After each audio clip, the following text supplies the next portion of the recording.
Ce n'est pas un tabou, on peut décider d'avoir une nouvelle constitution si telle est la volonté du peuple. Je ne sais pas pourquoi on va interdire à notre pays de faire une sorte d'autocritique. Constitution Nabiso, ezali malamote. Et Salemaka d'ailleurs, Namboka Bapaya. Et puis, Nabapaya Bangomoko. Cette constitution est évidemment une constitution congolaise. C'est une constitution congolaise. J'ai appris, beaucoup de collègues, et le collègue qui a parlé avant moi l'a précisé. Je dois dire que c'est notre constitution, c'est une constitution congolaise, faite par les Congolais et pour les Congolais. La question qui a à se poser, c'est de savoir est-ce que notre loi fondamentale comporte-t-elle des faiblesses? Je crois que la réponse est oui. Indubitablement, oui. C'est pour ça que nous disons régulièrement que même ceux qui font de l'opposition, ils doivent faire de l'opposition positive. L'opposition positive, c'est de venir dire, questionner les choix faits notamment au niveau du ministère de la fonction publique pour dire ces choix-là n'est pas bon. Est-ce que vous ne pouvez pas améliorer de cet endroit? Ces critiques, nous ne l'entendons pas. Mais ce qui est sûr, c'est que nous avons un plan, une boussole qui fait qu'aujourd'hui, dans tous les secteurs, nous sommes en train d'avancer.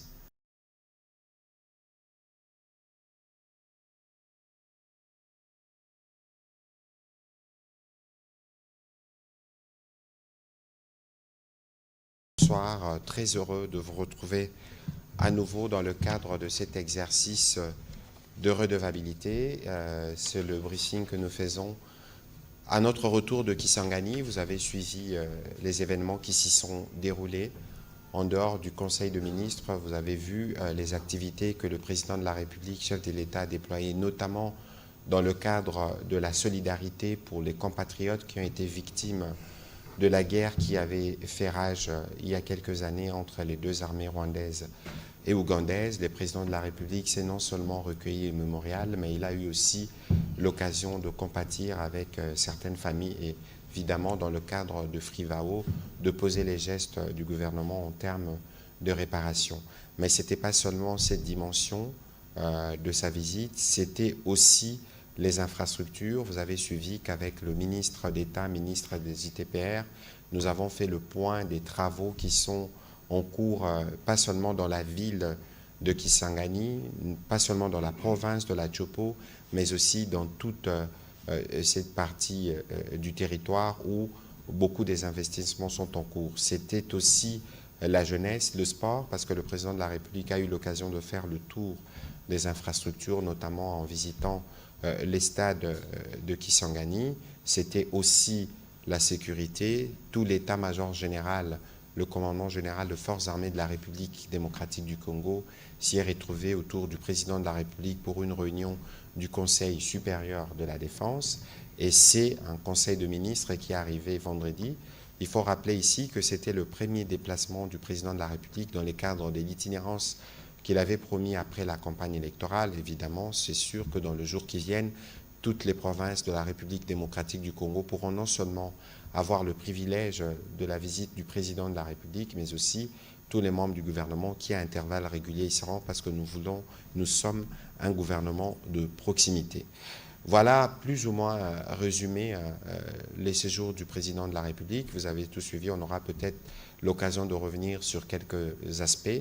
Mais ce soir, nous allons discuter du dialogue social. Vous savez que le dialogue social, c'est cette stratégie mise en place pour le gouvernement en termes de plateformes d'échange réguliers avec les organisations syndicales, que ce soit dans les secteurs de la santé, de l'éducation, l'enseignement supérieur ou bientôt du régime général. Mais parce que nous avons le vice-premier ministre, ministre de la fonction publique, qui a été reconduit à ses fonctions, nous aurons aussi l'occasion de faire le point de la réforme. Voilà, monsieur le vice-premier ministre, je vous remercie de revenir dans ces cadres de redevabilité, bien avant que nous puissions d'ailleurs aller dans les vifs du sujet. À Kisangani, j'ai remarqué que vous aviez une filiation particulière là-bas. Et nous avons vu les populations boyomaises, comment elles étaient enthousiastes de recevoir le président de la République, qui devait revenir vendredi soir, mais qui a décidé de prolonger une nuit parce que lui-même, il disait qu'il se sentait très très bien du fait de cet accueil et du fait de cette chaleur, un peu comme partout en République démocratique du Congo. Comment vous, en tant que ressortissant, vous êtes ressortissant du Congo, mais en ayant des filiations particulières avec cette province, comment l'avez-vous vécu? D'abord, bonsoir à toutes et à tous les journalistes ici présents. Ben, comment on peut vivre un tel événement? Évidemment, de manière tout à fait heureuse. Heureux de voir que la volonté de son Excellence Monsieur le Président de la République s'est concrétisée. Cette volonté, il l'avait exprimée depuis la campagne électorale, donc celle de débureaucratiser en quelque sorte l'action gouvernementale, de faire en sorte que les décideurs se rapprochent le plus possible des citoyens. Il faut éviter, et je crois que c'est ça la vision du président de la République, que les décisions que nous prenons le soient sur base de simples rapports de nos experts. L'idée, c'est de véritablement aller descendre, aller palper du doigt les réalités dans le Congo profond et faire la décision, prendre des décisions sur base de desiderata, exprimés par la population. C'est un bel exercice à réitérer de manière permanente ce que veut le président de la République, et je pense que c'était tout à fait une bonne chose. Voilà, Monsieur le vice-premier ministre, vous avez été reconduit, comme je l'ai dit, à ces fonctions, et dans les cadres du gouvernement dirigé par la première ministre Judith Suminwa, nous avons passé il y a quelques jours le cap de 100 jours, donc nous aurons l'occasion de faire le point de vos différentes réformes, mais spécifiquement au Conseil de ministres du vendredi, vous êtes intervenu pour annoncer en tout cas une bonne nouvelle d'un processus qui avait déjà commencé. D'ici la fin de l'année, plus de 10 000 Congolais éligibles à la retraite pourront y avoir accès. Et d'ailleurs, dans votre présentation, nous avons tous appris qu'il y avait des fonctionnaires qui étaient nonantenaires et dont certains centenaires. Peut-être que vous pourrez nous en dire un peu plus. Et puis, nous vous avons vu chez le président de la République avec des gros documents. Monsieur le vice-premier ministre, peut-être ce soir, vous pouvez nous dire combien de fonctionnaires il y a en République démocratique du Congo, parce que ça fait partie de la panoplie des réformes que vous avez initiées. On peut être obsédé par ces chiffres, le nombre de fonctionnaires. Il faut avoir aussi l'écosystème tel que nous le mettons en place pour effectivement non seulement connaître les nombres de fonctionnaires, mais aussi essayer d'améliorer leurs conditions socio-professionnelles, leurs conditions salariales, afin d'atteindre l'objectif tel que visé par le président de la République, que c'est lui donc de doter notre pays d'une administration publique efficace, efficiente, qui soit au rendez-vous donc de résultats et qui puisse permettre à ce que les Congolaises et les Congolais puissent donc être réconciliés comme ça avec le service public digne de ce nom. Donc l'idée, c'est que le président de la République nous a confié d'abord, comme vous le savez, la mission de redresser notre appareil administratif. Je l'avais dit la fois dernière, que ça passait par une thérapie des chocs, des réformes structurelles, structurantes, systémiques et même donc existentielles, ici même. Et donc c'est ce que nous sommes en train de faire pour essayer d'être à la hauteur de cette mission. Il fallait donc d'abord maîtriser les effectifs et la masse salariale qui va avec, d'où l'idée donc de l'identification biométrique des agents et fonctionnaires de l'État ici à Kinshasa, mais aussi à travers tout le territoire national. Parfois dans des conditions difficiles, les fonctionnaires identificateurs ont travaillé âprement. Et je voudrais aussi saluer leur bravoure, leur courage, parce qu'ils ont travaillé parfois dans des conditions extrêmement difficile. Et donc c'est à la faveur donc, de cette gymnastique, de ce travail que nous avons pondu, nous avons réussi à avoir ces annuaires pour une première fois dans notre pays, des annuaires alphabétiques et numériques de tous les agents et fonctionnaires de l'État dans notre pays. On a commencé par donc, cette publication qui concerne d'abord, dans un premier temps, les agents et fonctionnaires de l'État des services centraux, ici à Kinshasa, et des divisions urbaines. Et dans un second temps, nous avons reçu quitus de la part du président de la République pour que nous commencions donc, la publication concernant les provinces. On va prendre le Grand Kasaï, le Grand Katanga, le Grand Équateur, le Grand Bandundu, le Grand Kivu, Congo central, et ainsi de suite. Et ensuite, l'identification ne suffisant pas, nous avons pris soin, vous le voyez souvent, de révisiter tous les cadres et structures organiques de nos administrations publiques avec des référentiels des emplois assortis des maxima des effectifs à ne plus jamais dépasser. Parce que ce que nous connaissons aujourd'hui, c'est en réalité, il faut dire les choses comme elles sont, le fruit, nous récoltons le fruit de notre propre irresponsabilité, j'ose les mots, irrationalité, peut-être peut être un mot beaucoup plus tendre, mais les choses sont telles qu'elles sont, avec des effectifs qui ont totalement débordé. Nous avons recruté sans observer le cadre organique, sans respecter les cadres juridiques. Et donc nous avons essayé donc, de corser les choses, de préciser, de clarifier la situation, mais en même temps de renforcer les cadres juridiques pour non seulement essayer d'avoir plus de discipline, mais beaucoup plus de rationalité avec une interdiction de recrutement ou d'affectation de NU sans préalablement avoir une gestion prévisionnelle des effectifs et une gestion programmatique en termes budgétaires. Ensuite, à part cette phase de réforme, il y a aussi, donc, vous l'avez dit, la retraite. La retraite et donc la mise en place d'un nouveau système de sécurité sociale des agents publics de l'État dans notre pays, avec la cohabitation aujourd'hui d'une retraite principale, qui est retraite de base, et qui, elle, est faite, résulte d'une retraite, comme on dit, d'une retraite d'un système, allais-je dire, de répartition qui cohabite avec le nouveau système que nous avons mis en place, qui est un système donc, de retraite par capitalisation. Et nous avons essayé d'améliorer nettement les pensions et les rentes pour permettre à ce que la retraite puisse cesser d'être un couloir menant vers la mort, que ce soit véritablement une vie après la carrière.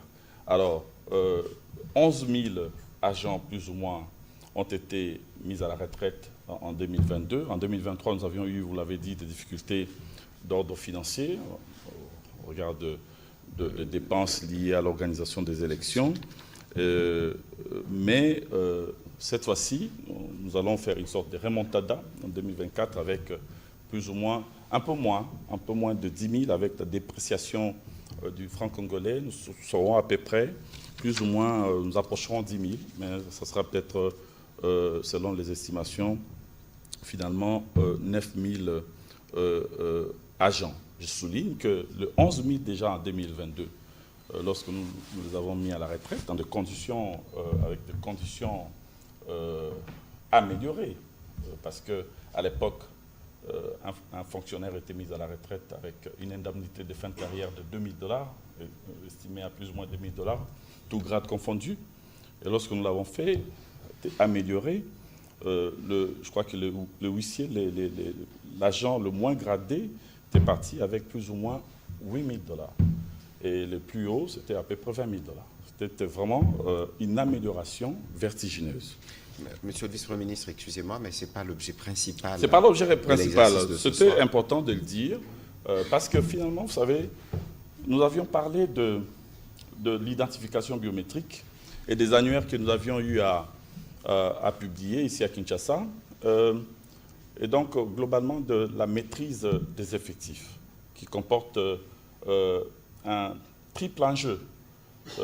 D'abord stratégique, économique et ensuite social. Stratégique parce que finalement la maîtrise des effectifs nous permet de planifier l'avenir. De planifier l'avenir, de planifier la retraite. Une administration qui n'a pas de retraite, qui ne retraite pas, c'est une administration qui est bloquée, monsieur le ministre. Donc il n'y a pas de rajeunissement. Il n'y aura jamais des mouvements de carrière dans la carrière, les promotions en grade, des titularisations. Et c'est ce que nous avons vécu pendant toutes ces années. Ensuite, c'est l'enjeu économique. Parce qu'avec ça, nous savons capter des économies. Nous savons capter des économies qui, en écartant notamment des fonctionnaires qui étaient dans l'irrégularité, qui étaient des faux fonctionnaires, des cumulards, des doublons, des détenteurs de faux numéros matricules. Et ces économies peuvent être affectées utilement ailleurs pour la construction de routes, des écoles, des hôpitaux. On ne peut pas prendre tout l'argent, tout le budget de l'État et l'affecter pour la rémunération des agents fonctionnaires de l'État. Ensuite, il y a l'enjeu social parce qu'une partie de ces économies, justement, ça sera ça l'objet du dialogue social tout à l'heure, peut servir à augmenter la rémunération, à améliorer, si vous voulez, les traitements, la rémunération des agents et fonctionnaires de l'État. Beaucoup d'autres réformes, évidemment, ont été réalisées. La dématérialisation, je pense ici à tout ce qui touche à la sécurité sociale, je l'ai dit, mais aussi à l'amélioration des conditions de travail et de carrière, au mouvement des carrières des agents et fonctionnaires de l'État. Mais voilà, grosso modo, un tout petit peu ce que je pouvais vous dire en termes de réformes qui ont été donc implémentées depuis notre dernier passage. Alors, au dernier Conseil de ministres, la Première ministre a saisi l'occasion justement de cette réunion du Conseil, je la cite, l'occasion pour moi de saluer depuis la ville de Kisangani, province de la Chopo, où se tient le présent Conseil de ministres, l'essence élevée des responsabilités dont ont fait preuve les différents syndicats au cours des négociations. Alors, monsieur le vice-premier ministre, la Première ministre parle justement de faire du dialogue social un levier essentiel de l'action publique dans tous les secteurs. Nous sommes au mois d'octobre, c'était la rentrée académique aujourd'hui, c'était les mois de septembre, il y avait des remous pour la rentrée des enseignants, c'était les médecins, ce sera bientôt les régimes généraux. On ne voudrait pas parler de ceux qui ne grèvent pas, mais qui nous protègent, les militaires et les policiers. Nous voulons ce soir que vous puissiez nous faire un bref résumé de toutes ces discussions avec les sous-secteurs de l'enseignement primaire, ce qui a été convenu, des l'ESU, de la santé, et nous dire finalement c'est quoi le socle justement de toutes ces discussions que nous faisons de manière régulière, parce qu'il y a un cadre qui a été instauré pour nous permettre d'éclairer les parents, dont certains en tout cas étaient inquiets jusqu'aux dernières semaines en disant que la rentrée scolaire n'était pas encore effective partout. Écoutez, monsieur le ministre, je crois que les Congolais sont conscients des efforts que nous fournissons depuis que nous sommes aux responsabilités afin d'améliorer les conditions salariales des agents et fonctionnaires de l'État. Je l'ai dit tout à l'heure, pourquoi j'ai ramassé, et à juste titre, toutes ces réformes, comme je venais de brosser. Parce que pour pouvoir améliorer les conditions socio-professionnelles, les conditions salariales des fonctionnaires, il faut d'abord redresser la situation globale. Et il faut savoir dire les choses comme elles sont, poser les bons diagnostics et faire en sorte que, ensemble avec les agents et fonctionnaires de l'État eux-mêmes, nous puissions tracer la voie qui peut nous conduire vers l'avenir. Et nous, vous l'avez dit, vous l'avez rappelé, nous avons tout de suite considéré les dialogues sociaux comme l'arme idéale pour pouvoir garantir la paix sociale dans le pays. Depuis que nous sommes là, nous avons agi pour faire en sorte que le partenaire social soit considéré, soit respecté. Nous sommes conscients des difficultés que rencontrent les agents et fonctionnaires de l'État. C'est pour cela que nous sommes en train de nous battre pour améliorer leur situation. Mais cette situation est bien complexe, parce que nous héritons d'un passif qui est lourd. Après, je ne vais pas esquiver notre responsabilité à redresser la barre et donc à affronter le problème, à trouver des solutions idoines. Et c'est ce que nous faisons. Nous le faisons pas seulement de manière ponctuelle, parce que la volonté du président de la République, c'est de ne pas de ne pas donner des solutions cosmétiques, ponctuelles à ces problèmes-là qui ont pris racine depuis des décennies dans notre pays. Parce que lorsque nous parlons des agents et fonctionnaires de l'État, nous devons bien dire qu'il s'agit des agents qui prestent depuis 10, 15, 20 ans, voire 25 ans, 30 ans, et qui n'étaient pas rémunérés. Lorsque je suis arrivé aux responsabilités, il n'y a que 182 000 agents et fonctionnaires de l'État qui étaient rémunérés. 182 000. Et depuis que nous sommes là, nous avons agi pour que, ne serait-ce d'abord au titre du salaire de base, de manière générale, nous puissions le plus possible faire de l'inclusion salariale. Donc, payer des fonctionnaires qui étaient non payés. On les appelle des NP, qui étaient là depuis 20, 30 ans, comme je venais de le dire. Et figurez-vous qu'en 3 ans,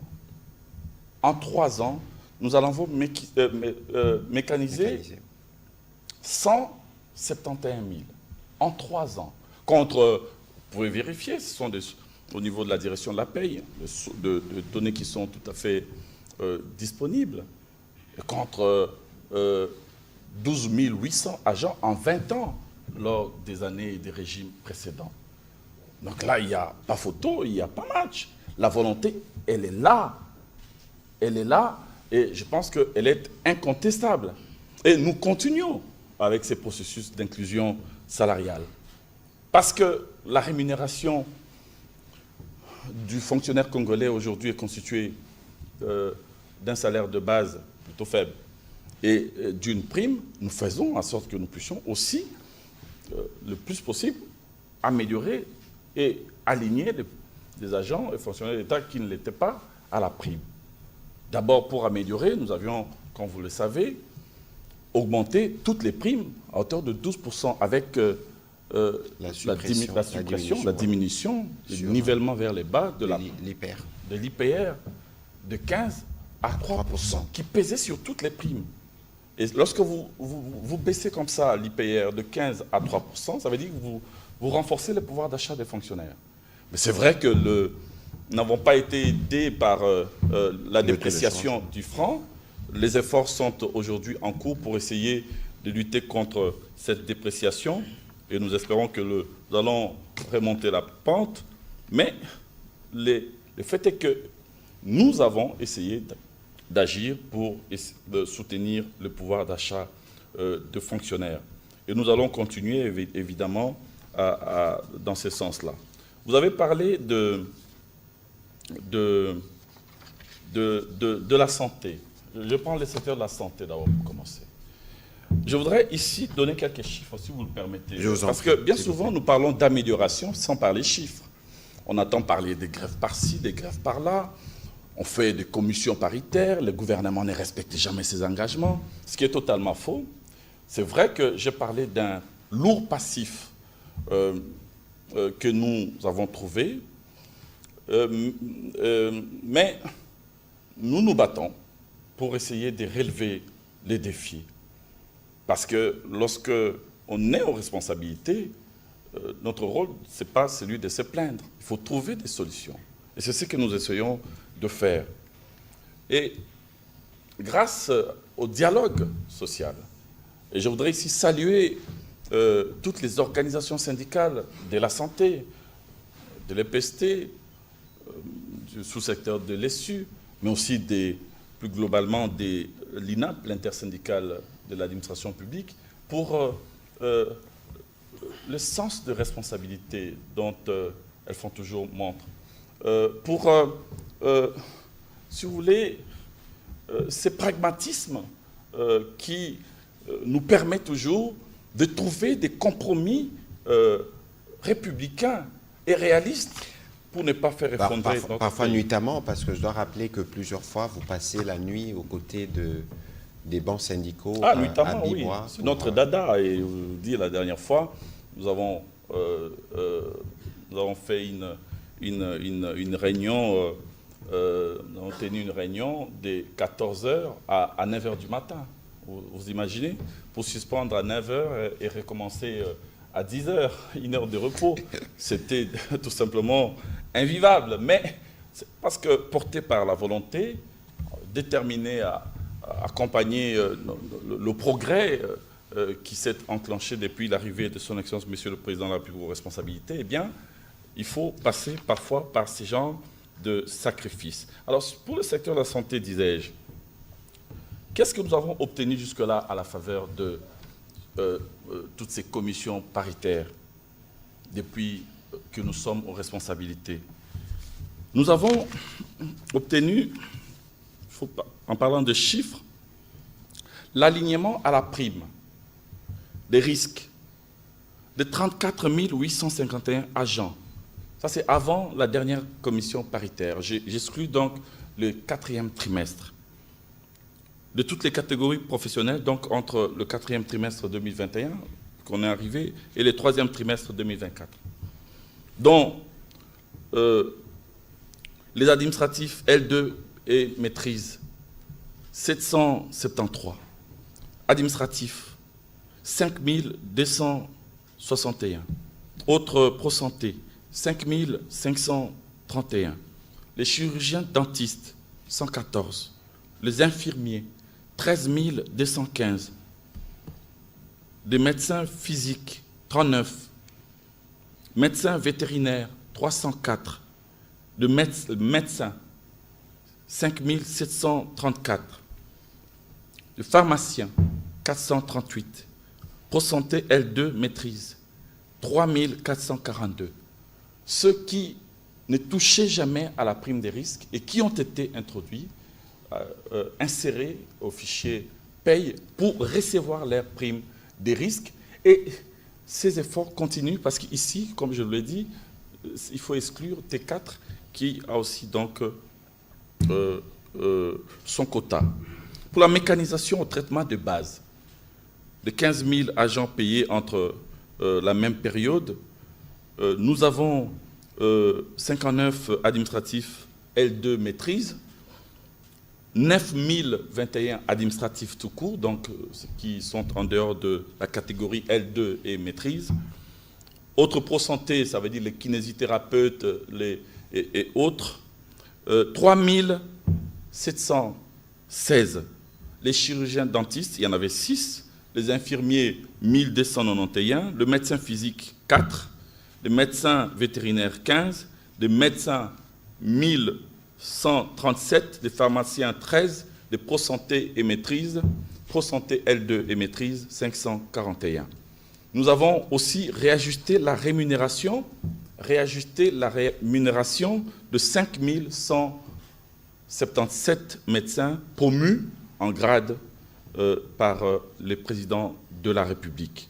Et le gouvernement s'est engagé aussi donc, à procéder au réajustement de leur rémunération à la paye donc, du mois d'octobre 2024. Et évidemment de payer également aux médecins le deuxième palier de 35% des indemnités de transport et de logement à la paye donc, du mois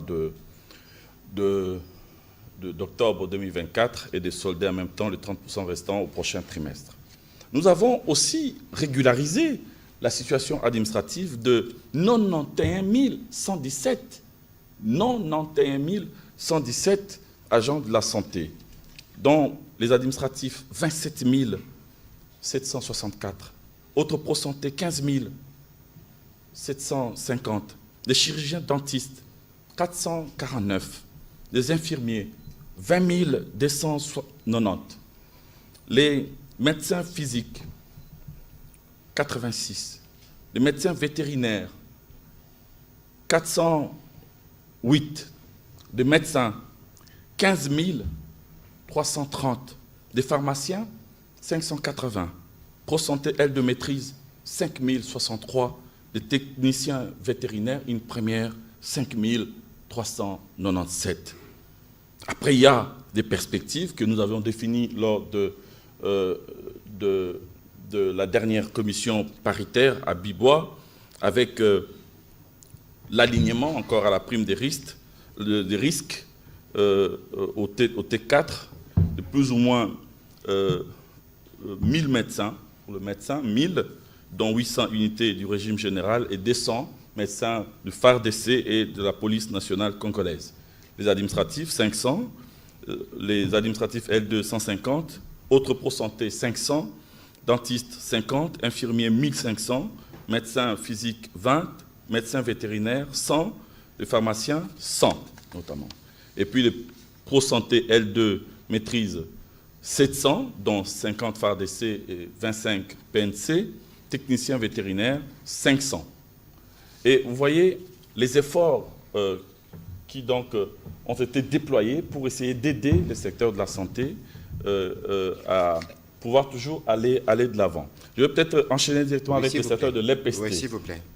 Pour l'EPST, parce que vous avez parlé des enseignants qui sont nos héros, c'est de ceux qui nous ont appris à lire et à écrire, à être des hommes et des femmes de valeur que nous sommes. Et je n'ai jamais oublié le fait que c'est grâce à l'éducation qu'un enfant élevé par une mère sourde, muette, était devenu prix Nobel de littérature. Il s'appelait Albert Camus. Et donc l'éducation, c'est quelque chose d'essentiel dans la vie d'un homme, d'une société, dans la marche d'une nation.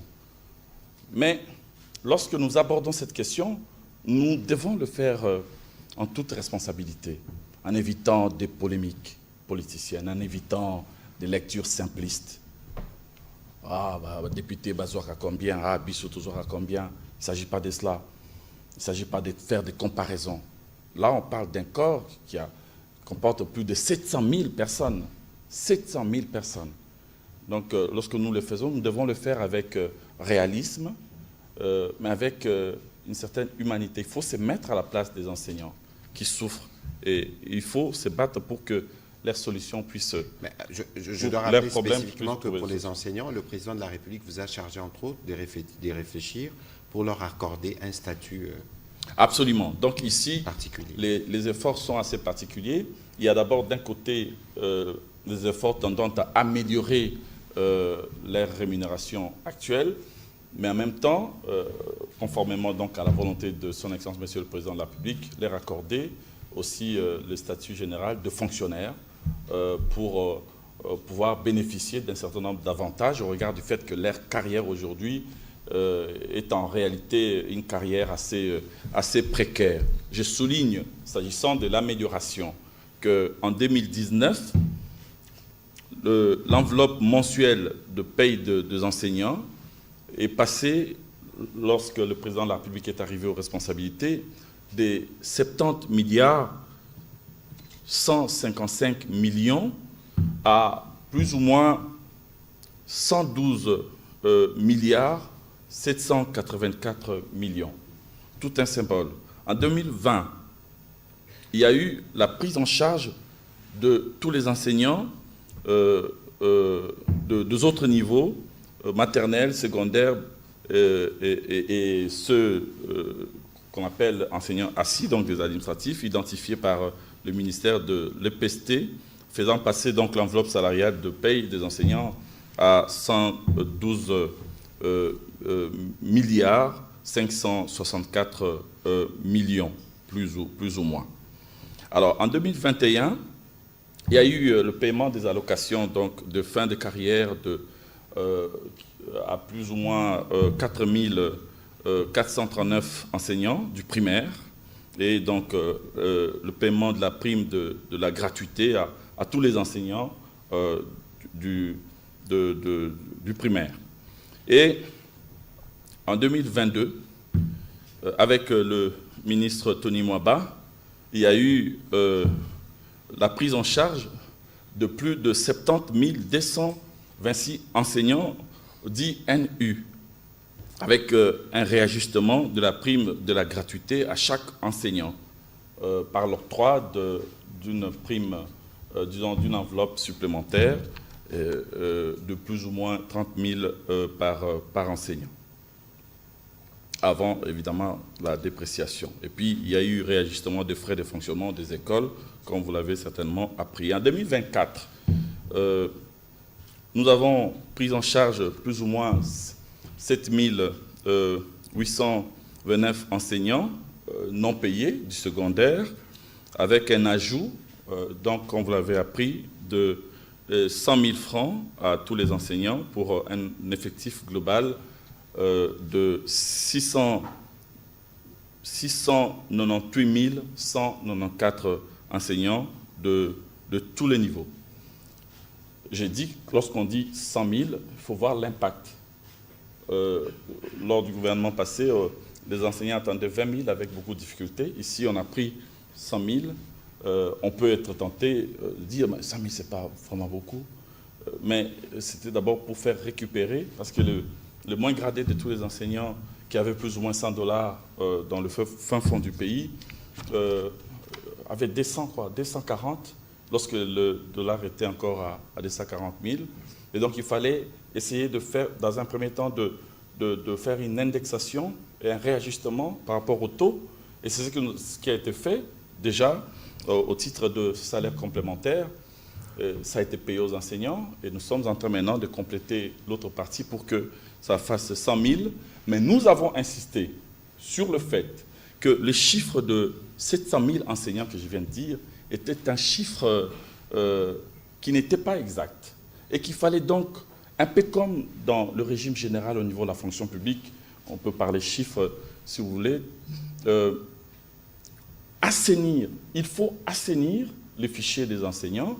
Et nous avons pris des engagements pour que des économies qui seront donc tirées de cet assainissement, toutes les économies, et nous avons eu un accord formel avec le ministre des Finances, le ministre du Budget d'abord, Aimé Boji Sangara, et le ministre des Finances, Doudou Famba Likunde Libotaï, pour que nous puissions effectivement faire en sorte que toutes ces économies puissent servir à améliorer. Et vous verrez que ces économies seront colossales. Parce que je signale que je parlais de 171 000 agents mécanisés, mais c'est sur base des économies.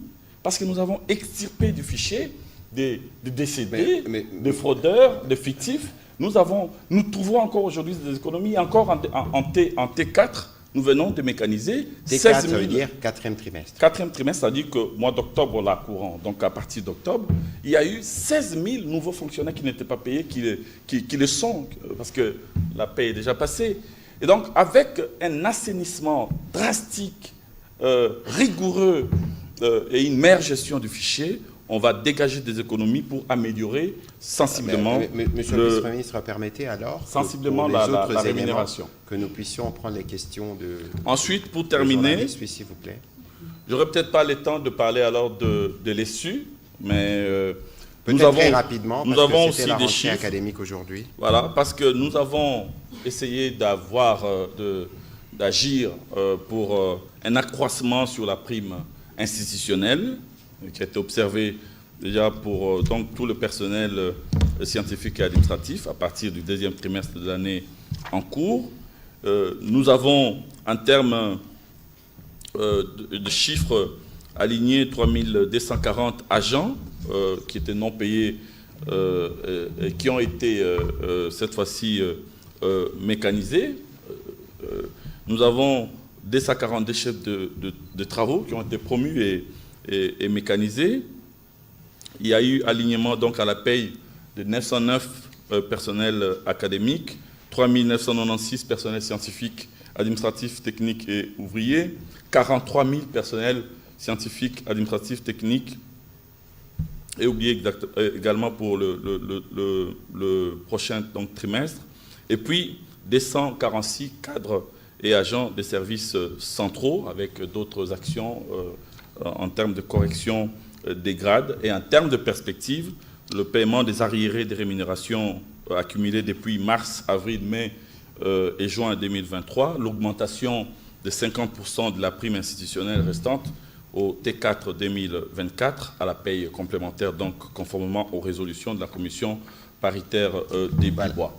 Voilà, de manière ramassée, les efforts colossaux que déploie le gouvernement pour essayer d'améliorer sensiblement les conditions salariales des fonctionnaires. Mais en même temps, je l'ai dit, j'ai insisté que les fonctionnaires allaient donc, à travers notamment leurs organisations, leurs différentes délégations syndicales, nous accompagner dans les efforts d'assainissement pour dégager des économies et essayer d'aller davantage plus loin en 2025 et en 2026. Voilà, merci Monsieur le Vice-Premier ministre. Si nous devons cumuler les chiffres à la fois des médecins, des enseignants, de professeurs d'université, nous sommes déjà à plus d'1 million. S'il faut combiner tous les efforts consentis. Après, il y a les régimes généraux. Après les régimes généraux. Il y a les régimes généraux qui arrivent parce que nous allons en discussion la semaine prochaine, sachant que les régimes généraux, c'est toutes les autres catégories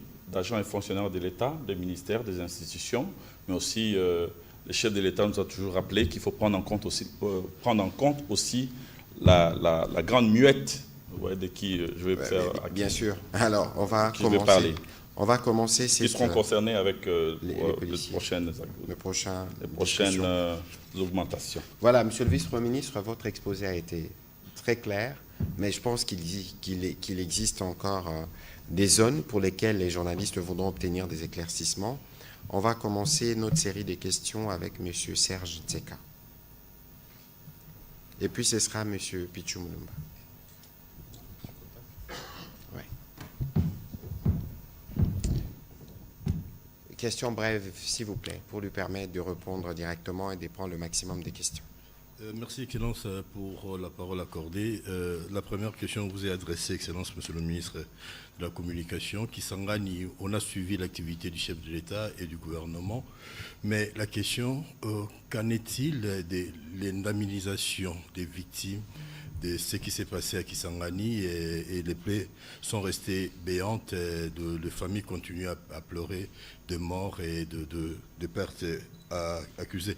Monsieur le ministre de la fonction publique, je suis heureux de vous entendre avancer des chiffres et tous les efforts que le gouvernement a consentis pour améliorer le bien-être des fonctionnaires. Mais malgré cela, il y a quand même, on voit ça et là des grèves, des médecins, des enseignants qui traînent les pieds, qui se disent mal compris par le gouvernement, qui ne tient pas parole. Et puis même sur le plan économique, les efforts consentis par le gouvernement ne semblent pas portés parce qu'érodés par le taux d'échange. Ne serait-il pas possible qu'on puisse indexer carrément le salaire des fonctionnaires, des enseignants, en particulier en devise sûre, de manière à ce que même s'il y a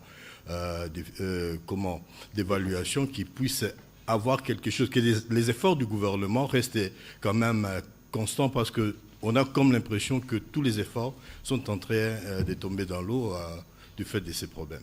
Merci.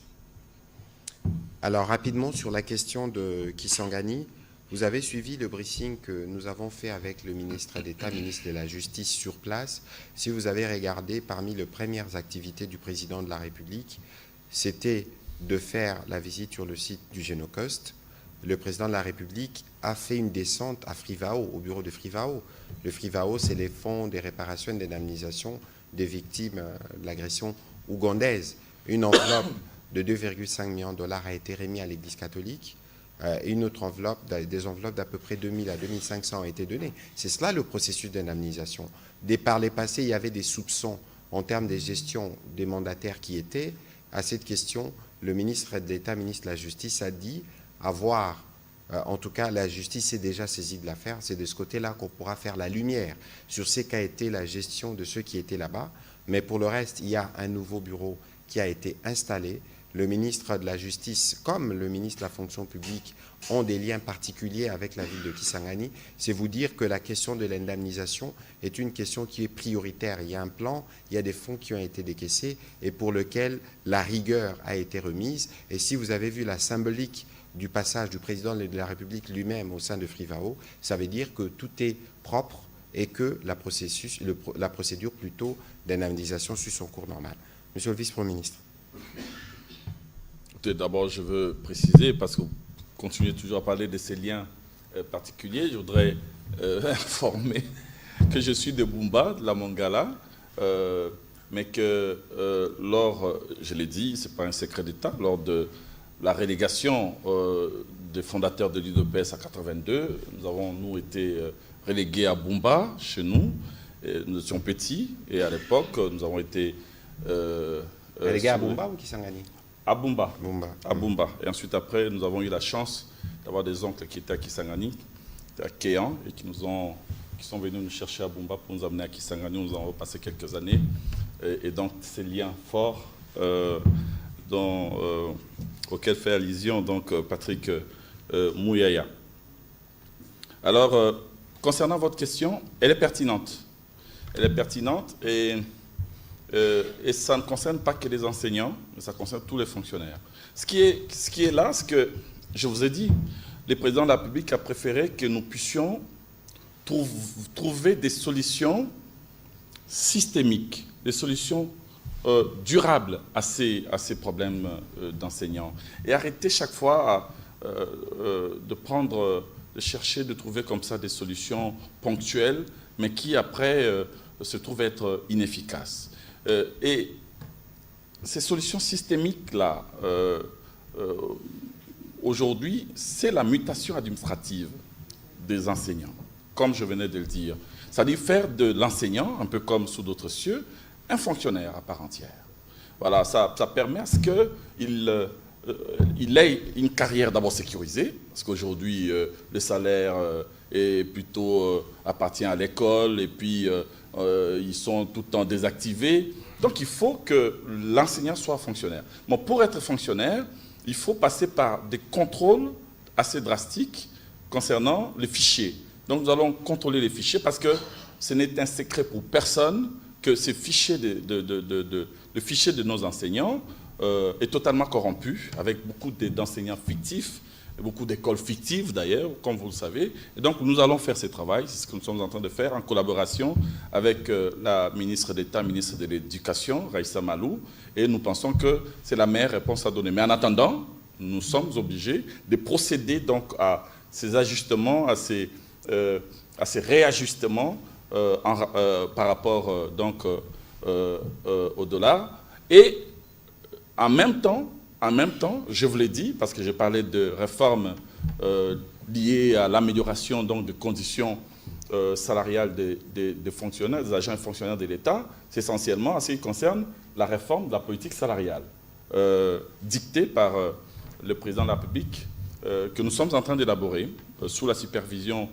de son Excellence Madame la Première ministre et avec la collaboration du ministre d'État, ministre du Budget, et ainsi que du ministre de Finances. Je crois que d'ici la fin d'année, nous aurons la première matrice pouvant nous permettre, l'année prochaine certainement, de doter notre pays, enfin, d'une politique salariale qui puisse soigner les blessures sociales dans notre pays. Je vous ai parlé des enseignants. Je suis moi-même fils d'enseignant. Vous savez, c'est des enseignants de tout le niveau, jusqu'à l'université. il faut se mettre à la place de ceux qui sont sous-payés pour comprendre la colère légitime des enseignants. Et c'est pour cela que les gouvernements que dirige donc la première ministre Judith Suminwa-Tuluka fait tout pour essayer de donner des réponses, disons, de solutions palliatives, en attendant la grande solution qui sera portée par cette politique salariale qui va certainement, donc, qui aura pour vocation à éradiquer les disparités qui existent entre administrations, entre catégories d'agents publics dans notre pays. Voilà. Et j'ai noté tout de même votre proposition qui sera versée, je vous en fais promesse, dans les discussions concernant cette nouvelle politique salariale. Voilà, on va prendre la question de M. Pichou Moulumba. Merci beaucoup, M. le ministre, pour la parole. Permettez-moi de commencer par une question d'actualité vous concernant, puisque vous avez, à l'entame de ces briefings, fait les résumés du séjour du président de la République à Kisangani. Comment les gouvernements, par votre intermédiaire comme porte-parole, interprètent-ils la position claire du chef d'État sur la question de la révision constitutionnelle qu'il a exprimée là à Kisangani? J'ai une préoccupation concernant le vice-premier ministre. Vous avez annoncé avec une grande ferveur la mécanisation, on avait noté, des inspecteurs, contrôleurs et agents nouvellement recrutés de l'Inspection générale du travail au 4e trimestre de cette année. Où en êtes-vous? Bon, alors, cher Pichou Moulumba, je savais que cette question allait revenir parce que moi, j'ai l'impression qu'on veut faire dire au président de la République de choses qu'il n'a pas dites. Le président de la République, s'exprimant sur ce sujet, a dit que ce n'était pas une urgence. Je crois qu'il a dit. Ensuite, le président de la République a aussi dit que l'année prochaine, il mettra en place une commission pluridisciplinaire avec les Congolais de tous les bords pour réfléchir. La Constitution que nous avons, il faut la lire aussi, parce qu'elle prévoit notamment de mécanismes comment la révision, elle peut se faire. Il faut considérer que pour le moment, nous n'y sommes pas encore. Mais parce que je savais justement que cette question reviendrait, je voudrais qu'on suive lui-même le président de la République lorsqu'il a été interrogé à ces sujets par un étudiant, parce que le président de la République a eu l'occasion de discuter avec les étudiants. Écoutez plutôt sa réponse et je veux revenir pour faire un complément. Moi, ma personne importe peu. Je pense que si nous avons un pays où les institutions sont fortes, quels que soient les individus qui seront là, c'est le pays qui va gagner. C'est un pays aux institutions fortes qui gagne, pas aux personnes fortes. Voilà. Voilà, je pense que c'est une réponse qui est courte, mais qui est claire et qui devrait clore ces débats, parce que ces débats, il aura lieu l'année prochaine. La commission pluridisciplinaire qui aura des Congolais qui viendront de toutes parts pourra discuter sans encombre autour du texte, parce que le texte de la Constitution, c'est un texte qui nous appartient à nous tous, comme ressortissants d'un pays, que vous soyez de l'opposition, de la majorité, de la société civile. C'est une réflexion, parce que nous sommes au bout de 4 processus électoraux, nous sommes sortis d'un processus de belligérance pour entrer dans la consolidation de la démocratie. On a des difficultés et les soucis principaux, tels que le président de la République l'a résumé, c'est d'arriver à avoir les institutions fortes. Donc il faut considérer que si révision de la Constitution doit avoir lieu, elle essaiera pour le bien de nos institutions et pour les bénéfices du peuple congolais. Je pense que, Monsieur le Vice-Premier ministre, je ne sais pas si vous aurez un petit rajout sur le sujet, parce que ce n'est pas le sujet principal, mais l'idée ici, c'est d'abord de rappeler que nous travaillons sur le plus urgent. Le Vice-Premier ministre l'a dit tout à l'heure, mais que cette question fera l'objet des réflexions plus tard, et les moments venus, les conséquences pourront être tirées. Ah, écoutez-moi, je ne vais pas vous contredire, parce que ce que vous avez dit est tout à fait juste. Je peux même aller plus loin. On ne peut pas interdire la réflexion dans un pays. La Constitution est une loi fondamentale, mais une loi quand même. Une loi, vous savez, a vocation à être modifier, changer à partir du moment où, si telle est la volonté de la communauté nationale, à partir du moment où elle présente des faiblesses. La question qui a à se poser, c'est de savoir est-ce que notre loi fondamentale comporte-t-elle des faiblesses? Je crois que la réponse est oui. Indubitablement, oui. Quelles sont ces faiblesses? Les experts nous le diront, chacun peut donner ses réponses. Moi, en tant que gestionnaire des ressources humaines de l'État, je peux déjà avancer une petite piste. Moi, j'ai toujours dit, et c'est mon avis personnel, que notre Constitution, celle qui est là, consacre une hyper-institutionnalisation de l'État. Ce qui crée en réalité l'obésité de l'État. C'est une Constitution qui consacre l'obésité, et cette obésité de l'État, qu'on le veuille ou pas, obstrue, fait obstacle au développement du pays. Donc, si on peut réfléchir en termes de dégraisser l'État, parce que nous parlons souvent de la diminution du train de vie de l'État, il n'y a pas seulement à diminuer les trains de vie de l'État en termes de salaire, parce qu'après, il y a des missions, il y a ces institutions, les responsables des institutions qui tombent malades, qui sont pris en charge. Il faut aussi réfléchir sur l'ensemble de la structuration institutionnelle telle que léguée par cette Constitution. Moi, je n'ai pas peur qu'il y ait débat, et comme dans d'autres pays, sous d'autres cieux, qu'il y ait éventuellement, pourquoi pas, retouche de la Constitution, révision, ou même, pourquoi pas, changement. Ce n'est pas un tabou. Ce n'est pas un tabou. On peut décider d'avoir une nouvelle Constitution, si telle est la volonté du peuple. Je ne sais pas pourquoi on va interdire à notre pays de faire une sorte d'autocritique, de regarder cette Constitution et de dire qu'il y a un ça ne va pas sur le plan des procédures institutionnelles. Le président de la République l'a dit. Pour obtenir un gouvernement après les élections, c'est tout un problème avec des procédures assez lourdes et qui ça nous fait perdre comme ça 6 mois, 7 mois. Bon, ce sont des questions qui doivent préoccuper au plus haut point le peuple. Et lorsque je parle des institutions, je parle du poids, c'est parce qu'une bonne partie du budget national de notre pays aujourd'hui est orientée vers les institutions, vers le fonctionnement de ces institutions-là. On peut réfléchir si notre pays est prêt pour ces fardeaux-là.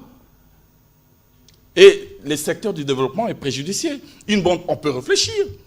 Pourquoi pas pour la suppression de telle ou telle autre institution, pour que des millions qui sont donc orientés puissent servir à construire les routes, les ponts, les chemins de fer, à acheter des avions et autres. On peut décider à un certain moment. Excusez-moi, monsieur le ministre, parce que je suis peut-être ministre de la fonction publique, mais je suis aussi un homme politique et un parlementaire. Donc il faut à un certain moment arrêter de plaisanter avec l'avenir d'une nation. Si les États-Unis ont modifié leur constitution avec des amendements de par leur histoire, la France et d'autres pays d'Afrique, je ne vois pas pourquoi on va interdire aux Congolais de réfléchir sur éventuellement la modification, le changement de leur loi fondamentale.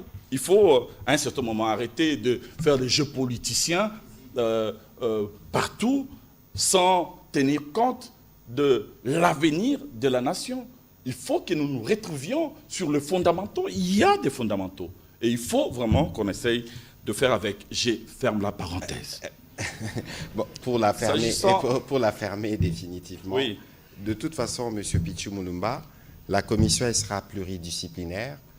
Ceux qui parlent aujourd'hui dans un sens ou dans un autre comprennent, au-delà du schéma politicien que l'on veut inutilement amener dans ces débats qui doit être républicain, pourront faire partie de cette commission. C'est des Congolais, les moments venus, on ne peut pas nous empêcher de réfléchir. Surtout pas lorsque nous voulons, dans l'esprit du président de la République, nous assurer que nous avons des institutions qui sont fortes. J'espère que cette question ne reviendra plus. Monsieur le vice-premier ministre, allez-y. Voilà, j'allais répondre à une autre considération sur cette question. Non, merci. S'il y a débat autour de cette problématique, peut-être que vous ferez partie de la commission l'année prochaine. Je ne sais pas, mais en tout cas, nous allons essayer de donner notre contribution de loin ou de près. Ça, c'est clair. Alors, s'agissant de la mécanisation, on m'a posé une question en rapport avec la mécanisation de nouveaux inspecteurs et contrôleurs du travail. C'est bien cela. Oui, je voudrais vous informer que nous avons réussi à insérer dans le fichier paye, donc du mois en cours, du mois d'octobre, une prime pour tous les inspecteurs et contrôleurs du travail. Restent les administratifs qui prestent donc avec eux. Et la prime qui a été payée à hauteur de 30% concerne l'ensemble de 2343 inspecteurs et contrôleurs du travail, ainsi que les administratifs.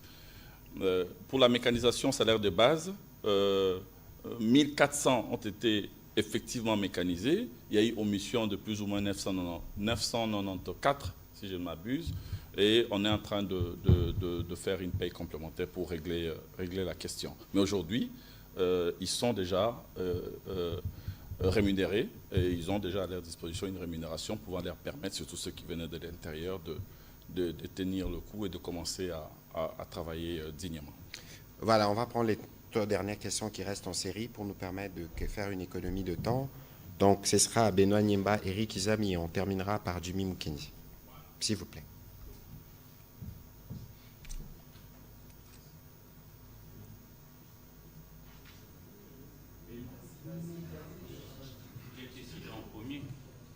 Merci de la parole, Excellence. Vous avez fait mention, Monsieur le ministre Mouyaya, vous avez fait ici mention du fait qu'on a vu le VPM aller avec l'annuaire chez le chef de l'État, et ça reprenait les fonctionnaires des services centraux et des divisions à Kinshasa. Et vous avez mentionné ici, Monsieur le VPM, que vous irez progressivement jusqu'à prendre le Kasaï et les autres provinces de la République. La question, c'est de savoir, nous savons que vous êtes méthodique. À court, moyen et long terme, le travail pourrait être terminé quand pour l'ensemble de toutes les 26 provinces de la République du Congo, pour la mandature et des 5 ans? C'est ça la question? Oui, c'est la question. La première. Ah. Et, oui. Deuxièmement, il y a quand même des fonctionnaires de l'État qui œuvrent dans un domaine spécifique. Je vois ici les agents qui travaillent au niveau de l'OVG, Office de vulcanologique de Goma. Souvent, on entend parler d'eux quand il s'agit d'aller en grève. Je voudrais savoir comment est-ce que ceux-là sont gérés. Parce que lorsque eux ne font pas le travail, malheur peut arriver, et notamment embraser la ville de Goma. Voilà, Monsieur le Vice-Premier ministre, allez-y. On peut répondre directement. Comme ça, on prendra la dernière question du Jimmy Mukendi. Voilà. Donc, concernant la fin du processus, je voudrais ici informer, disons, rappeler que l'identification biométrique a eu lieu à travers tout le pays. Et on a clos le processus, sauf évidemment, pour, et je l'avais précisé, pour les territoires qui sont actuellement sous occupation, notamment Rutshuru, Massissi, où nous avons pu eu accès, et aussi les Sankourou. Je voudrais informer les agents et fonctionnaires du Sankourou que les processus d'identification après la remontée des données et la certification, la dernière étape de l'identification physique aura lieu à partir du 11 novembre. Et après ça, nous allons, comme pour d'autres provinces, procéder à la validation des données à travers des ateliers relatifs. Et ensuite, après, nous allons procéder donc à la publication des données. Nous allons comme ça. Les données pour toutes les autres provinces, à part les Sankourou, toutes les autres provinces, sont d'ores et déjà disponibles. Nous sommes en train de faire des ateliers de validation et je pense que la publication, comme je l'ai dit, sera progressive parce que c'est moi-même qui vais donc faire la supervision. Et nous commençons par le Grand Kasaï, où l'atelier de validation avait déjà eu lieu. Nous irons spécifiquement pour le Sankuru au mois de février. Mais nous avons un calendrier qui va nous conduire jusqu'au 30 juin 2025, s'agissant de la publication, parce que les données sont déjà là. Mais si vous entrez dans le portail de la fonction publique, parce que la singularité aujourd'hui, c'est la dématérialisation des démarches administratives. Ce qui fait que même vous, comme vous êtes là, vous tapez www.fonctionpublique.gouv.cd, eh bien, vous accédez au portail de la fonction publique et vous verrez la petite fenêtre qui va s'ouvrir, c'est l'annuaire. Et vous tapez annuaire. Si vous avez le numéro 1, numéro matricule de votre frère ou de votre épouse ou de votre cousin, si c'est le fonctionnaire, il peut vérifier sa situation administrative et faire ses démarches. Modification des noms, demande de mécanisation, il sollicite déblocage de prime, alignement à la prime, d'émission, c'est très rare, mais mise en disponibilité et autres. Et en bas, il y a son bulletin de paye, il a toutes les précisions, il a la précision sur ses cotisations SENSAP, il a l'âge de départ à la retraite, il a sa page personnelle et peut faire ces démarches de manière tout à fait dématérialisée. Et c'est ça la singularité. Vous pourriez vous-même aussi vérifier. Ce qui est déjà dans le portail, sont donc les données publiées. Le service central, vous l'avez dit, et divisions urbaines de Kinshasa. Et à partir du mois prochain, dès que nous allons faire les Grands Kasaï, ensuite les Grands Katanga, Grand Équateur, progressivement, les données aussi provinciales seront donc disponibles dans le portail. Et à partir de juin, donc 30 juin, au 30 juin 2025, sauf au petit changement, mais en tout cas au 30 juin, nous aurons le fichier unique global de tous les agents et fonctionnaires de l'État. Je souligne, je précise qu'à Kinshasa, nous sommes partis des listes déclaratives de 450 000 agents et fonctionnaires de l'État et seulement 113 000 agents et fonctionnaires ont été certifiés réguliers. À l'intérieur du pays... Et les restes? Les restes sont irréguliers. Et donc exclus, donc écartés du fichier. Mais après, ils ont la latitude de régulariser leur situation. Je voudrais dire à celles et ceux qui ne se retrouvent pas dans l'annuaire de ne pas se sentir totalement exclus. Ils sont écartés pour des raisons d'irrégularité, mais s'ils estiment qu'ils ont quand même droit de pouvoir de prétendre à y être, donc à être insérés, eh bien, la direction, la DBDR, est à la fonction publique de manière permanente, du moins pour ceux qui sont à Kinshasa et ceux qui sont à l'intérieur du pays.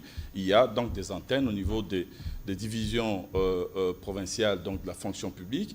Nous allons faire en sorte que personne ne soit lésé, sauf ceux qui sont dans la fraude, des fils qui utilisaient des numéros matricules de leur père, des frères qui utilisaient des numéros matricules de leurs frères, des cousins, des voisins et autres. Monsieur Et tous ceux qui détenaient comme ça des numéros matricules d'emprunt ou de faux numéros matricules fabriqués de toutes pièces. J'ai vu un arrêté circuler avec des numéros faux. Il y a des Congolais qui, des fois, croient à ce genre de choses et donc se présentent avec des faux numéros, de faux arrêtés. On ne peut pas les prendre. Vous voyez, donc c'est cet assainissement qui nous permet d'avoir un fichier, enfin un fichier fiable, non corrompu, qui peut alors progressivement, et là je vais peut-être chuter par là, monsieur Mouya, vous m'excuserez, j'entends beaucoup de fonctionnaires dire oui, mais j'ai été identifié et jusqu'à présent, Bazo Futangaïté, nga nazali na awa na Luozi, nazali awa na Bumba, nazali na Kabeya Kamwanga ou na Kamina, je ne suis pas payé, je ne suis pas rémunéré. C'est justement ça l'intelligence, c'est que vous n'êtes pas rémunéré depuis 10 ans, maintenant nous allons essayer d'assainir et les moyens qui seront tirés, parce qu'à un certain moment nous allons dire, bon stop, seuls ceux qui sont identifiés, certifiés réguliers seront rémunérés. Donc nous allons faire des économies Et nous allons prendre ces économies pour les affecter maintenant à ceux qui sont véritablement à la tâche de fonctionnaires qui travaillent effectivement avec une nette amélioration de leurs conditions salariales. C'est ça l'intelligence de cette réforme. Monsieur le ministre, on nous demande souvent Bopé Sabiso numéro matricule. Ah, Bopé Sabiso numéro matricule, ce n'est plus possible aujourd'hui. Parce que, vous voyez, nous numérisons, nous allons mettre en place ces dispositifs biométriques avec cette transformation numérique, mais ça ne suffit pas. Je vous ai parlé du cadre juridique pour essayer de renforcer la discipline. Aujourd'hui, ceux qui alignent les nouvelles unités sont systématiquement, mais alors systématiquement sanctionnés. Et nous avons aussi renforcé, je vous l'ai dit aussi, les cadres organiques pour ne pas retomber dans le travers du passé. Sinon, après, nous n'allons pas nous en sortir si nous refaisons encore la même chose. Bopé Sabiso numéro matricule, distribuer des numéros matricules comme ça se faisait avant, aux membres de partis politiques, des batteurs de tam-tam, je n'ai rien contre eux, les cousins du village et tout le monde. Ça ne peut plus passer comme ça. N'est pas fonctionnaire qui veut. Il faut essayer alors de faire ce que j'ai appelé tantôt, d'entrer dans le paradigme d'une gestion prévisionnelle des effectifs. L'État n'engage que le fonctionnaire dont il a réellement besoin. Même les médecins, vous avez là, et je l'ai dit devant eux, des hôpitaux aujourd'hui de 200 lits avec 700 médecins, des hôpitaux de 50 lits avec 500 médecins, notamment à Barumbu. Donc ça ne peut plus continuer comme ça avec des déserts médicaux à l'intérieur du pays, paradoxalement. Donc il faut une réorganisation. Kokota a coupé sa numéro matricule, n'a boité, il faut que ça la concours. Et exceptionnellement, il y a n'a coupé sa numéro matricule sur titre, ça peut exister, c'est autorisé par la loi, mais seulement pour occuper un poste qui est organique et budgétairement prévu. Mais pas couper sa numéro matricule au tiers de poche, n'a poche, arrêté, froissé depuis 10 ans, à la recherche d'une improbable affectation. Donc ça ne peut plus continuer comme cela. Nous allons revenir évidemment, il y a beaucoup de choses à dire au sujet de l'administration publique, mais là nous devons terminer cet exercice de redevabilité. Un petit complément, Eric Izami, nous ne travaillons pas en fonction de la durée du mandat. Nous avons hérité, le vice-premier ministre l'a dit, nous avons hérité des problèmes depuis des décennies. Et les solutions que nous voulons prendre des solutions qui vont rester pour la prospérité et qui vont au-delà du mandat. Nous ne pouvons pas penser être court-termistes parce qu'en réalité, nous faisons notre part, en tout cas sur la direction du président de la République, pour faciliter la tâche à ceux qui viendront demain. C'est pour ça que nous disons régulièrement que même ceux qui font de l'opposition, ils doivent faire de l'opposition positive. L'opposition positive, c'est de venir dire, questionner les choix fait notamment au niveau du ministère de la fonction publique pour dire ces choix-là n'est pas bon. Est-ce que vous ne pouvez pas améliorer de cet endroit? Ces critiques, nous ne l'entendons pas. Mais ce qui est sûr, c'est que nous avons un plan, une boussole qui fait qu'aujourd'hui, dans tous les secteurs, nous sommes en train d'avancer. Ça prend du temps, la population est impatiente, mais vous savez, on a eu des décennies de retard. Ce n'est pas en 6 ans que tous les problèmes seront réglés, mais en 6 ans, toutes les bases ont été posées pour des solutions qui vont rester éternellement, entre guillemets, si je peux me permettre, parce que nous estimons que le point que nous atteindrons, on ne pourra plus descendre plus bas. Voilà. La dernière question, M. Jimmy Mukindi. Juste préciser, s'agissant de l'OVG, ce que vous avez promis, l'OVG, je veux donc prendre langue avec le ministre de la Recherche scientifique pour essayer d'en savoir un peu plus et nous pourrions trouver donc des solutions à ce qui concerne les agents qui sont, donc, comme vous l'avez dit, en grève. Voilà, merci. Merci beaucoup, Excellence Ministre, pour la Malobo Pesingai. Il y a Yambona Kotuna, Motuna Nangana VPM en charge, il y a fonction publique. D'abord, VPM na PCO Longonia, il y a Bana Kisasa, pour tout le monde a rendu au Tamboula à Kinshasa, deux fois au Tamboula Makolo. Et là, on a essayé Sarabana Kinshasa. Ah bon? PCO Longonia. Nga, nazotu na mutuna na compte ya KNB News, Kinshasa na biso. VPM na koyoka yo koloba, na mi lobeli ke nazo yo kabatomi bali.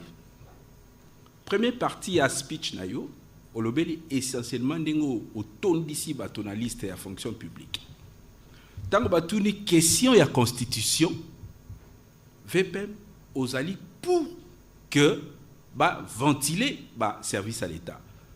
Ce qui te l'obito kende na oyo bengi topé na oyo ezalaka dématérialisation il y a administration na biso pambati to yebi fonctionnaire ya l'État ya Congo akendaka musala pona ko signer aki a signer azongi na ndako quelque part bato wana bayibaka l'État na nyonso oyo lobby na lukina parce que na radio e bandeli suka na lukina comprendre esika VPM ache mitambu oyo ko lobaka fonctionnaire wa ko sala musala te to oyo sali musala malamu te mbano bo ezali kozela parce que biso to yebi awa na Kinshasa fonctionnaire alongwaka tiliwa soko alati babenga numéro matricule eloko nzoto soko alati eloko nzoto akolongwa te espoir ni boko pesa jeunesse oyo na ba nouvelle technologie ezali koya na ba mayele asiki ezali koya oyo bakoyi koya pe kokota ko bénéficier na ba service ya l'État so to lobito kende musika te excellence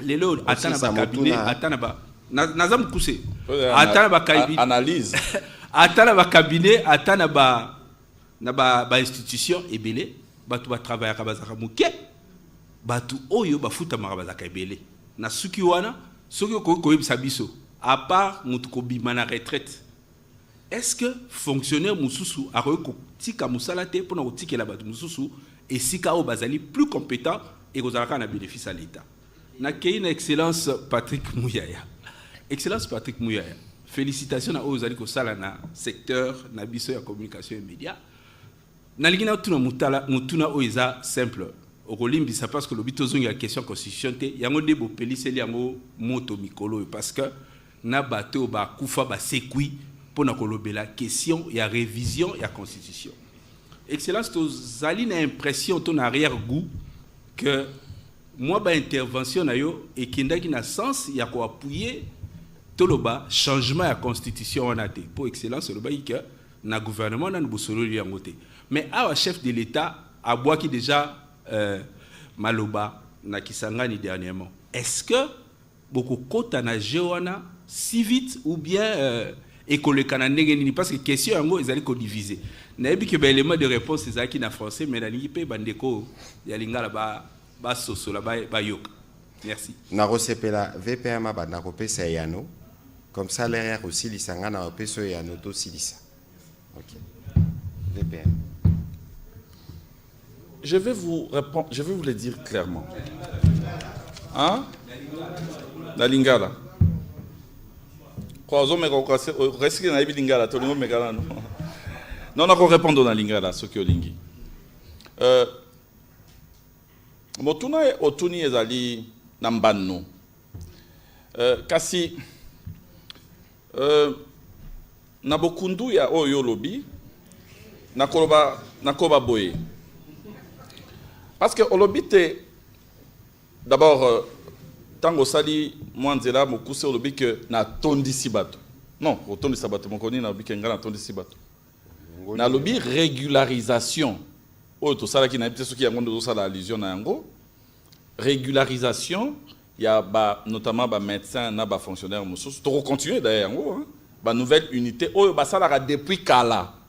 Parce que na pekisaki ba secrétaire généraux na ba responsable administratif kokoti sa ba nouvelle unité depuis 2022 mais ça na ba o ba kota depuis kala ukuti maman moko ya infirmière na clinique ngalier mazo sala depuis 30 ans mais ça NU c'est-à-dire que ça na numéro matriculté otika e bongote depuis 30 ans azali agent aza fonctionnaire de facto il faut qu'on régulariser situation administrative ba médecin est belé ba sala depuis 15 ans 20 ans to kuti bango sans numéro matricule il fallait te remettre de l'ordre parce que to bandai ko préparer déjà transformation numérique de ba fonctionnaire sans identité administrative à koki ko sala carrière na normalement te et donc yango wana o ba chiffre yoki eza ko kotisa batu te ndengo lobi ko tondi sabatu eza ko régulariser situation abatu pour que ba futama ba zo pe ba avantage ndenge ba mso ba rozwa et biso to sali plutôt le contraire ndeko na ngino ba izami ndeko Jimmy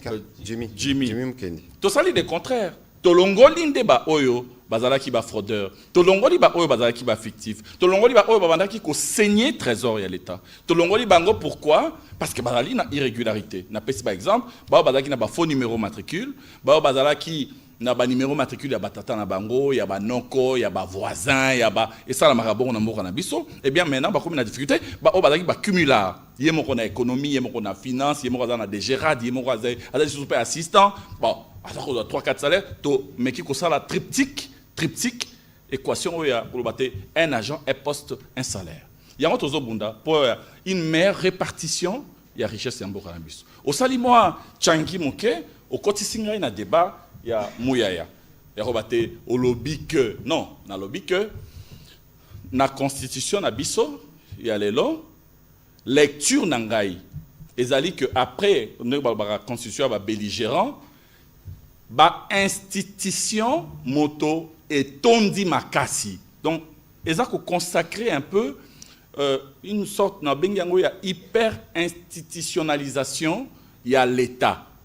Et ce qui fait que, sur lui transformer en la lingala yomo quoi, ce qui fait que mbongo budget il y a l'État, ce que otali malamu ezali mingi kokene na fonctionnement il y a ba institution.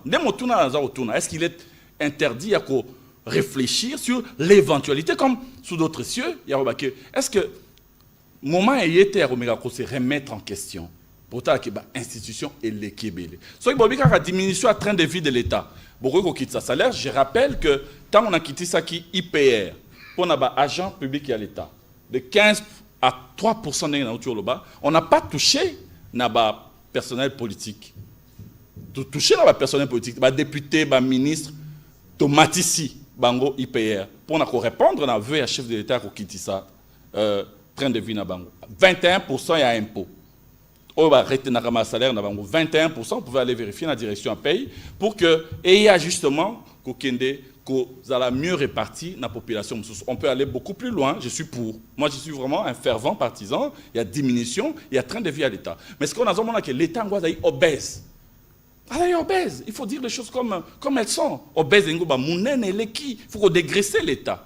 Alors, dégraisser l'État, parce que la Constitution est figée dans la Constitution. Il y a un lobby qui n'est pas interdit. Il faut qu'on s'éloigne de la posture, de la polémique politicienne quand on touche la question Oyoboye pour redresser la situation. Mais en définitive, Oyotozali Kosala, Ezali, Komera Kotia Moulongo na kati ya administration. Ko identifier ba fonctionnaire nyonso. Oyo touché point au lobby, na otiko bangwa.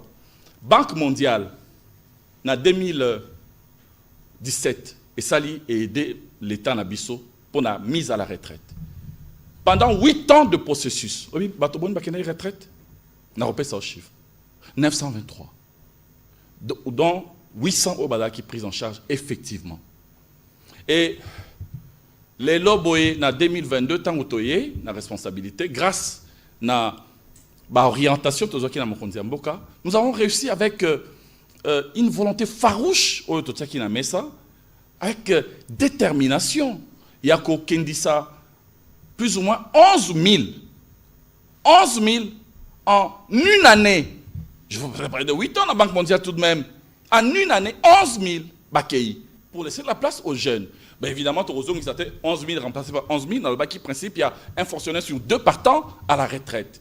Il y a un monakingai, tout ça, il y a un concours, non seulement pour Oyaena, mais bon, monaki, IGT, ce sont des jeunes. Monaki, par exemple, la personne vivant avec handicap, ce sont des jeunes, c'est une nouvelle administration, mais aussi dans d'autres catégories, tout le monde. Et ce que nous prévoyons, je chute par là, dans Mikoleza Koya, c'est Yako Kendissa, plus ou moins 10 000 avant fin de l'année, pour libérer des postes. Libérer des postes, eux, ça d'abord que Batouba, Bazana Katiba, Bazala promu, parce que le poste est bloqué par le directeur, Baza déjà retraitable, éligible à la retraite. Et ceux qui ont accueilli retraite, le secrétaire général retraité, le directeur, le secrétaire général. Le directeur va accueillir le chef de division, le directeur, ainsi de suite, et libérer la place pour que les jeunes soient côté. Voilà. Et Torozo, ça en sorte que rajeunissement, on a, et ça la qualitativement et compétitivement. C'est-à-dire que ça m'a n'endengue à Boigna, et là, ils sont soutenus par le quota kakaboye, dans le cadre de quota de parti politique, mais ça la concours, et que ça m'a pas repéré ça, bah, n'a pas chance, et ça la moi, n'a pas monté qui m'a tembélé. Et ça la moi, il y a ministre, bah, dans égalité devant. Ni wana au principe ya côté en administration publique, peut traitement la bango est changé. N'a pas sous qui ça vraiment la question wana. Pour nous que ceux qui ont ça là concours, au comment on a les lots de plus en plus jeunes, pour se bousculer pour bailler au quota. Pourquoi? Il faut dire les choses comme elles sont. Bisous on a rare pour bêta pour critiquer là où ça ne marche pas. Là où ça marche, on se tait, on regarde ailleurs. Aujourd'hui, il faut dire que les lignes bougent au sein de la fonction publique de notre pays. Le fonctionnaire d'hier a différent d'un fonctionnaire d'aujourd'hui, qui a finalement, sur Otali Malamu, a réussi à conquérir dignité perdue, il y a lobby. Bada Otala fonctionnaire sous insulte. Et c'est même une fierté d'avoir un gendre fonctionnaire. Et quand je regarde les fonctionnaires aujourd'hui dans la réunion, c'est bien vêtu, c'est milliards, millions, mais le traitement dans Bango, ils ont l'acquis ça que moi, changement est bandit au quota. Mingi oyo kaka salaire peut-être va pisara prime te, toza ko bunda pour que moi niveau wana et mata. Et aujourd'hui, si vous avez un frère ou un fonctionnaire dans le ministère, dans la régie, dans le ministère, c'est vrai que dans le lobby, on a disparité, pour que l'administration ait plus ou moins le même niveau, pour réussir la mission. Mais il faut noter que volonté ferme, il y a président, il y a ça en sorte que l'administration et reprendre place dans il y a pivot, il y a l'État. Dans la société, eh bien, petit à petit, merci, merci Naba réponse Nayo, vice-premier ministre. Tout bouge quand la fonction publique, mais tout bouge partout. Ce qui botali depuis président Félix Antoine Tshisekedi a koma na bokambi boka oyo mbula nyonso to salaka effort budget mati ya ba fonctionnaire pe mati. Ayebisi bino pona ba enseignant awa baza 700 000. Ça veut dire que ça, mutu moko te l'air biso tozo sala pona ba catégorie nyonso na moment moko. Bino moko pe botala taille ya budget toza nango, botali pe ba kokoso ba défi mususu moko za nango kotonga banzela, kotonga bitelo, kotonga ba hôpitaux, nyonso aneza ba biloko biso tozo tala parce que biso nde toza na tableau de bord. Sikoyo zongeli question ya constitution pona lo bango na lingala. Omoni ndeko Jimmy moko biso moko pe totika kakolukaka polémique partout. Et ça na responsable politique mon côté lelo.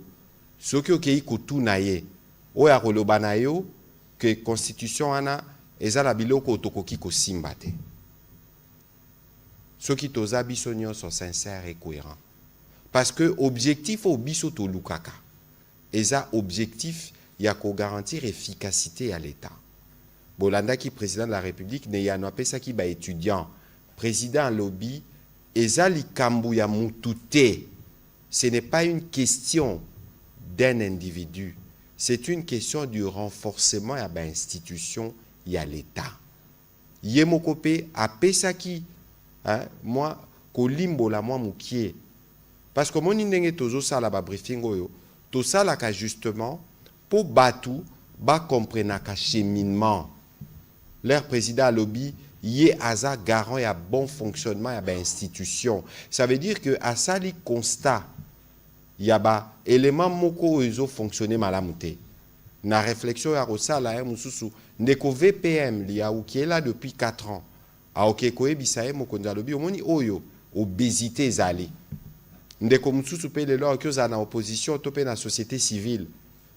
Topé étudiant, topé journaliste.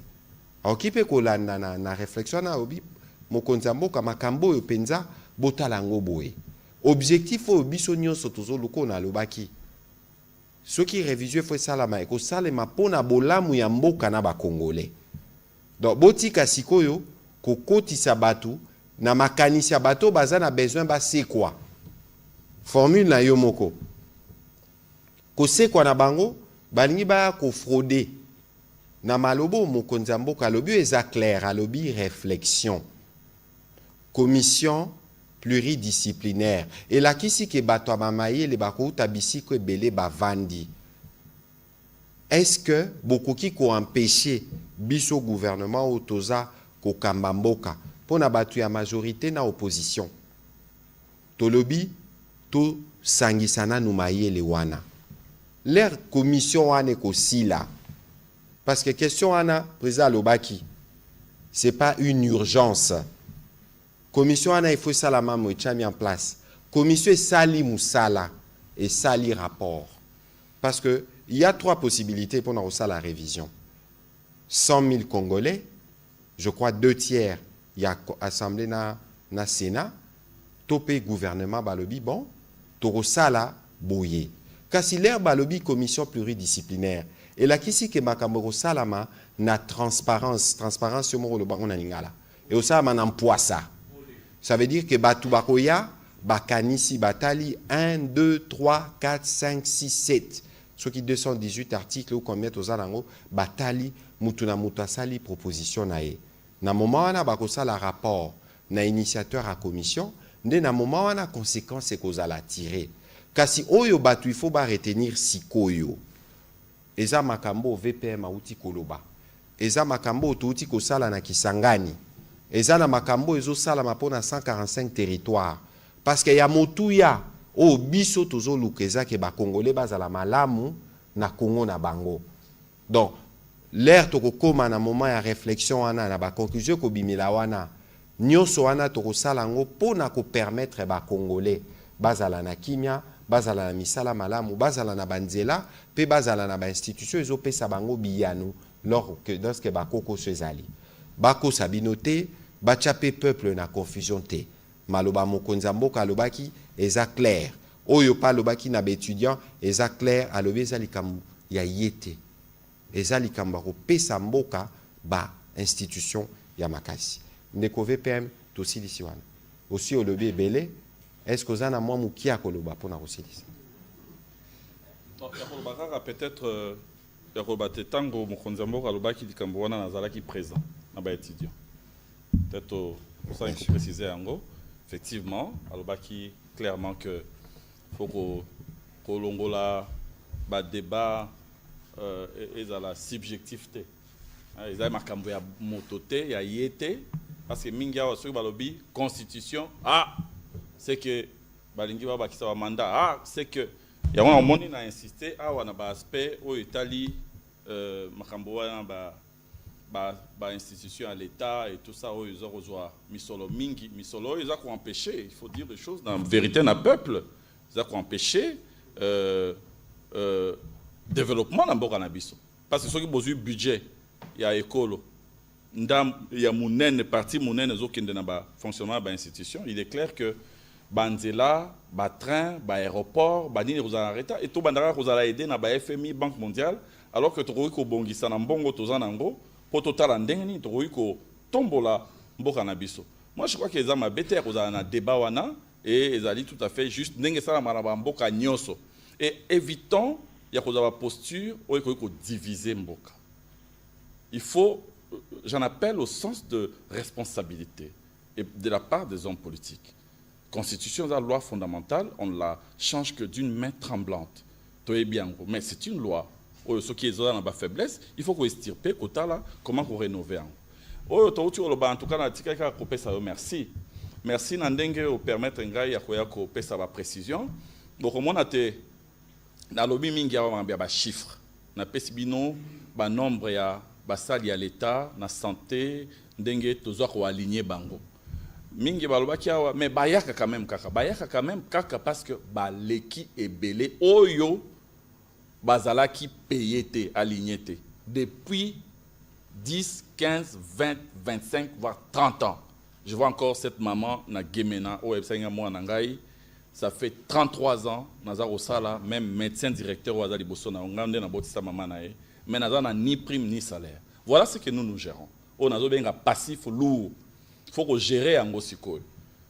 Et il y a un ça pour que lobby fonctionnaire nyoso ameka kodeba na une petite place sous le soleil. Mon condambo ka lobby tokende au-delà il y a une solution on a la commission paritaire to tient en place politique ya salariale ya sika oyo ekozala plus juste oyo ekozala ekolongola ba disparité d'abord entre ba administration oui entre ba administration conclusion na yango wana entre ba administration pe oyo ekolongola ba disparité entre Kinshasa ba bazali na Kinshasa pe ba bazali na intérieur ya mboka toyeba pe osala ke ba catégorie ezana C et meka komata ndakisa ba enseignant oyo bazali na statut boko précaire dans le biangwawa tokobunda ndenge mokonzi ya mboka alobi pour que bakoma ba fonctionnaire à part entière l'objectif ezali que lobby justice sociale et banako zala ko régner na mboka na biso donc ceux qui analysent ça oyo Sénéca lobaka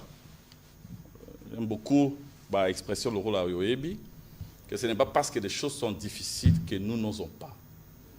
C'est parce que nous n'osons pas que les choses sont difficiles. Voilà. Je n'en dirai pas plus. Voilà. Merci beaucoup, mesdames et messieurs, d'avoir participé à cet exercice de redevabilité. Aujourd'hui, nous avons voulu apporter des éléments d'éclairage sur les discussions, les dialogues comme levier de la politique sociale du gouvernement, faire le point des avancées enregistrées. S'il y a des cadres permanents qui ont été institués, les discussions continuent. Les partenaires, les syndicats sont des partenaires de l'État. Et s'il y a des difficultés dans les partenariats, il y a des cadres prévus pour discuter. Merci à vous de votre participation et au prochain numéro. Pour ça, kosunga bango ebele ezali mais moyen za muke. Et on a relancé appel na bandeko nyonso ba olanda ngai o baza na moyen bakoki ko rejoindre ngai tosangani ensemble na muke toza nango tosungi bango mutu muso kozala po pesa vegle azo neti ya ochola et peut-être ça susa benicho pona biso datant ozo pesa vegle toza pe ko pamba mama bakonzinde fu basunga bato aboyi po pesa bango makoki pour ako sensibiliser même ba avec la Congo. Fondation Alimasi Iyongo Eugénie toujours pembeni ya ba oyo bazali na ba difficulté pona nyonso ekende malamu buinde zalaka. Pesa